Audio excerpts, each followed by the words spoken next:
السلام علیکم ورحمۃ اللہ وبرکاتہ۔ کیسے ہیں آپ سب ناظرین؟ میرا یہ چینل اگر جو پہلی دفعہ دیکھ رہا ہے عدنان دریس، وہ سبسکرائب کر لیں، شیئر کریں اور لائک کریں۔ اور میں عدنان دریس ہی بات کر رہا ہوں، اور آج ہم دو احادیث کا مطالعہ کریں گے انشاءاللہ۔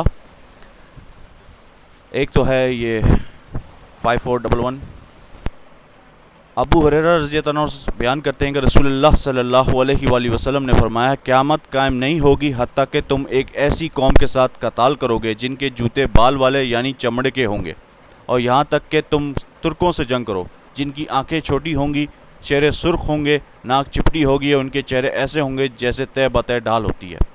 دوسری احادیث ہے، حضرت ابو ہریرہ رضی اللہ عنہ سے بیان کرتے ہیں کہ رسول اللہ صلی اللہ علیہ وآلہ وسلم نے فرمایا، قیامت قائم نہیں ہوگی حتیٰ کہ تم اجمیوں میں سے خوض اور کرمان والے سے قتال کرو۔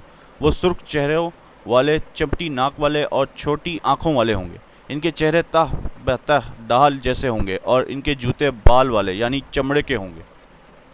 اور صحیح بخاری ہی میں عمرو بن تغلب سے مروی روایت ہے کہ چوڑے چہروں والے۔ اچھا، اس میں کچھ علماء کرام، میجورٹی علماء کرام اور اسکالرس کا یہ بیان ہے کہ یہ جو ہیں یہ وہ منگول ہیں جیسے ہلاکو خان نے بغداد پہ اٹیک کیا تھا اور اس کو تہس نہس کر دیا تھا، تباہ و برباد کر دیا تھا، تو یہ وہی ہیں۔ اب حقیقت کیا ہے، مطلب جو سچ کیا ہے یہ تو اللہ عالم، لیکن کافی علماء کرام اور اسکالر اس پہ متفق ہیں کہ یہ وہی ہیں جو یہ وہ منگول تھے جس نے ہلاکو خان تھا جنہوں نے بغداد پہ اٹیک کیا تھا۔ یہ انہی کے متعلق ہمارے پیارے نبی حضرت محمد مصطفیٰ صلی اللہ علیہ وآلہ وسلم نے ارشاد فرمایا تھا۔ تو آئی ہوپ کہ آپ کو یہ احادیث سے فائدہ پہنچا ہوگا۔ اللہ ہم سب کو احادیث کا مطالعہ کرنے اور اس کو سمجھنے کی توفیق عطا فرمائے۔